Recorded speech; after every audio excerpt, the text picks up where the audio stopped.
Halo, di video ini saya akan menunjukkan fitur-fitur terbaik yang perlu Anda coba di Apple Watch Ultra 3 Anda.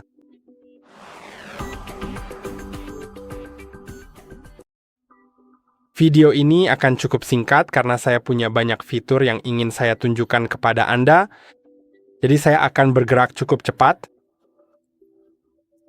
Tapi saya akan berusaha menjelaskan sebanyak mungkin semua fiturnya. Jadi yang pertama adalah fitur Raise to Wake. Fitur ini secara default sudah aktif, artinya ketika Anda mengangkat Apple Watch, layarnya akan menyala. Dan tentu saja, ini adalah fitur yang sangat bagus karena Anda hanya perlu mengangkat Apple Watch Anda dan langsung melihatnya, bukan? Tapi terkadang Anda mungkin tidak ingin fitur ini aktif, misalnya di dalam teater. Jika Anda sedang di teater, Anda mungkin tidak ingin jam Anda menyala secara otomatis karena Anda tahu Anda ingin ruangan tetap gelap. Agar suasana gelap di ruangan tetap terjaga. Jadi, untuk mematikannya dengan cepat, Anda perlu pergi ke Apple Watch Anda dan menekan tombol samping di sini di bawah Digital Crown. Sekarang Anda bisa menemukan mode teater. Ini yang ikonnya seperti dua wajah, kan? Ketika Anda menekannya, mode senyap akan aktif dan layar tetap gelap sampai Anda mengetuk layar atau menekan Digital Crown atau tombol samping. Mode ini juga mengubah status walkie-talkie Anda menjadi tidak tersedia. Jadi itu benar-benar bagus. Mari kita aktifkan mode teater. Sekarang ketika layar menjadi gelap, mari kita tunggu. Saya akan kembali kepada Anda ketika layarnya sudah gelap. Pertama-tama, always on display akan mati di mode teater. Ketika saya layar tidak menyala. Ketika saya mengetuknya, layar menyala. Jadi menurut saya itu sangat bagus. Mari kita matikan fitur itu. Ngomong-ngomong, jika Anda tidak menemukannya di sini, Anda perlu menggulir ke bawah dan masuk ke edit, lalu klik tanda plus di sini, dan cari mode teater di sini. Kemungkinan besar akan ada di pengaturan seperti ini. Oke, mari kita keluar dari situ dan lanjut ke fitur berikutnya, yaitu mode waterlock. Fitur ini juga bisa ditambahkan ke menu. Dan ini bagus karena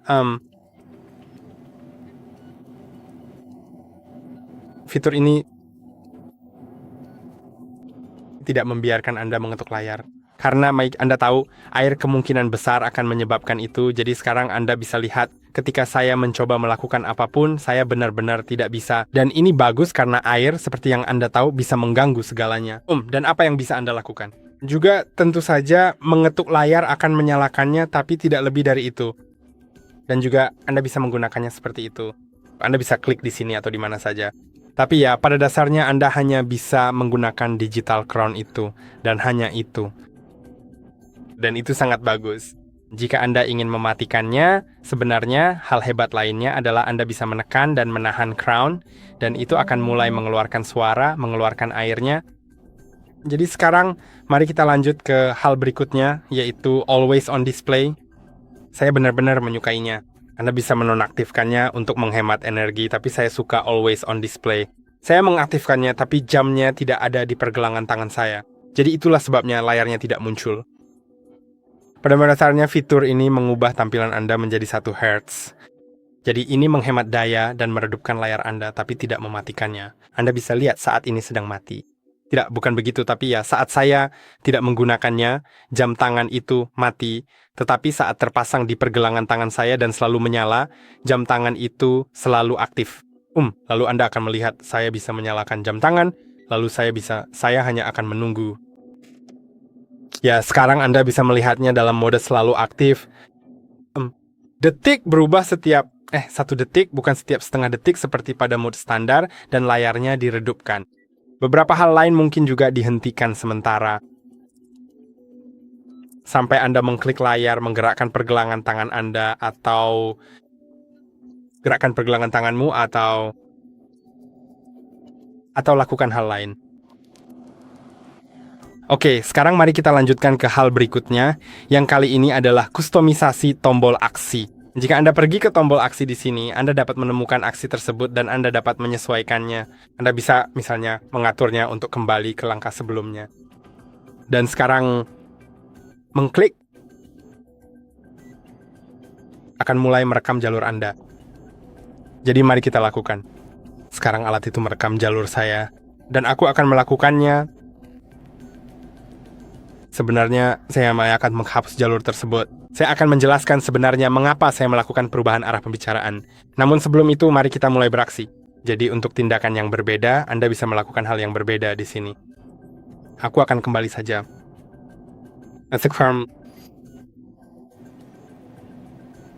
Ya, fitur penelusuran balik ini sebenarnya akan menggunakan kompas untuk mempelajari jalur yang telah Anda lalui. Dan kemudian fitur ini akan membiarkan Anda kembali dengan jalur tersebut menggunakan kompas Anda. Jadi, ya, menurut saya ini adalah fitur yang sangat bagus. Mari kita coba menyalakannya. Oh, saya menahan tombolnya. Seharusnya tidak begitu, saya seharusnya hanya mengkliknya saja. Ya, sekarang sedang merekam. Dan ya, sudah mulai. Aku bisa pergi kemana saja dan hal-hal semacam itu. Lalu, ketika saya ingin menelusuri kembali jalurnya, saya tinggal menekan 2 tombol sekaligus. Tombol ini dan tombol itu, tombol samping dan sebagainya. Dan ya, sekarang menunjukkan kepadaku kemana harus pergi untuk menemukan jalanku. Jadi menurut saya itu bagus sekali. Sekarang mari kita kembali ke sini. Dan itu saja tentang perubahan arah pembicaraan. Sekarang ada juga gerakan. Jadi mari kita masuk ke menu gerakan di sini dan aktifkan fiturnya. Kita punya double tap, flick, dan cover to mute. Mari kita bahas double tap dulu. Double tap memungkinkan kamu membuka widget, tapi tidak hanya itu. Tunggu sebentar, saya akan menghapus jalurnya. Oke, tidak hanya itu, tidak hanya membuka widget, kamu juga bisa membalas pesan, kamu bisa melakukan apa saja tanpa perlu menggunakan tangan satumu yang lain untuk mengetuk layar. Cukup double tap dengan jari tangan yang memakai Apple Watch, seperti ini.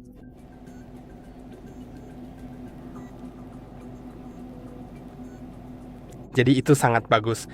Jika kau ingin sistem tersebut, coba gerakan pergelangan tanganmu.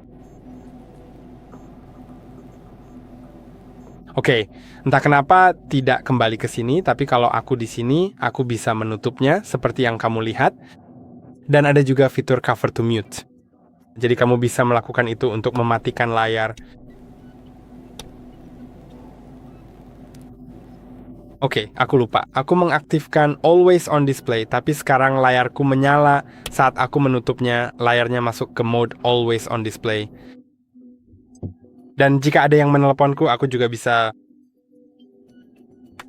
melakukan itu. Sekarang mari kita lanjut ke fitur berikutnya, yaitu Precision Finding untuk iPhone. Jika kamu tidak tahu di mana kamu meletakkan Apple Watch-mu, dan letaknya sebenarnya masih di sekitar sini, tapi tidak terlalu dekat.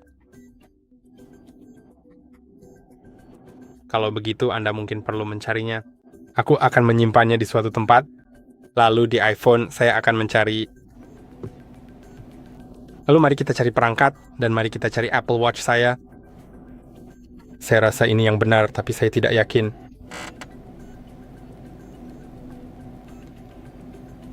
Benarkah? Ya, aku rasa ini dia. Saya punya banyak sekali perangkat yang berbeda, Anda tahu. Ya, ini tidak ada ketelitian. Temukan, saya tidak bisa melihat temuan yang tepat. Oke, maaf. Justru sebaliknya. Menurutku justru sebaliknya. Saya ingat pernah ada sesuatu yang mirip dengan ini, tetapi saya sudah lama tidak menggunakannya. Jadi mari kita buka aplikasi pencari perangkat. Mari kita izinkan saat menggunakan aplikasi. Dan sekarang aplikasi ini dapat menemukan perangkat saya. Saya akan menyimpan iPhone saya saja. Dan mari kita pilih. Ini adalah iPhone, ini bukan iPhone. Ini kemungkinan besar adalah iPhone. Mari kita menuju ke petunjuk arah. Ini bukan petunjuk arahnya. Tunggu sebentar. Oke, maaf, saya memang biasa menggunakan Apple Watch yang lebih lama setiap hari. Jadi saya memang lupa soal itu. Sekarang saya sudah cek. Jika kamu pergi ke control center, lalu kamu bisa memanggil iPhone-mu, tentu saja iPhone akan mengeluarkan suara. Tapi sekarang juga menunjukkan saat kamu tidak bisa menemukan iPhone-mu. Di mana iPhone-nya? Dan tentu saja saya sangat dekat dengan iPhone. Jadi yang ditampilkan hanya 4 meter. Tapi kalau aku menjauhkan iPhone-ku, mungkin aku akan meletakkannya di tempat lain. Oke, mari kita coba lagi. Ya, sekarang nilai yang ditampilkan berbeda. Tidak ada tanda panah untuk kata like saat melakukannya di iPhone dan mencari kata like perangkat. Lalu akan muncul tanda panah, tapi di sini kamu hanya bisa mendekat atau menjauh, dan menurutku kamu akan menemukannya dengan cara itu. Jadi ya itu saja tentang precision finding, dan mari kita lihat lebih lanjut. Jadi menurutku hal berikutnya adalah dive mode. Kalau kamu masuk ke aplikasi, ayo kita ke aplikasi, lalu kamu punya dive, dan kamu bisa mengaktifkannya di pengaturan Apple Watch. Jadi alat ini akan menyala secara otomatis saat Anda terendam air. Tidak, mari kita kembali ke yang ini ya. Dan ketika terendam,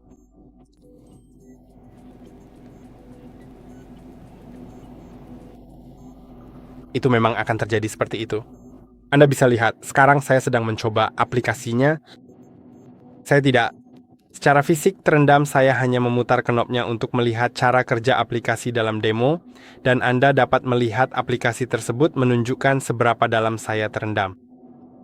Jadi, temannya pada Apple Watch Ultra 3, fitur ini mendukung hingga kedalaman 40 meter, jadi itu sangat bagus. Sekarang, deteksi cuci tangan bisa diaktifkan di suatu tempat. Saya sebenarnya tidak terlalu ingat di mana, tapi saya bisa mencarinya. Cuci tangan. Ya, dan kamu bisa mengaktifkan timer cuci tangan dan bahkan pengingat untuk cuci tangan. Dan yang dilakukan fitur ini, saya benar-benar ingin mengaturnya agar terlihat bagus. Tapi ya, yang dilakukan fitur ini adalah mengenali saat kamu sedang mencuci tangan dan akan menghitung selama 20 detik. Jadi, seperti fitur ini akan memberitahumu kapan harus selesai mencuci tangan. Menurutku itu sangat bagus. Pada dasarnya inilah hal-hal yang ingin saya tunjukkan. Jadi saya harap video ini bermanfaat. Jangan lupa untuk like dan subscribe, dan sampai jumpa di video berikutnya.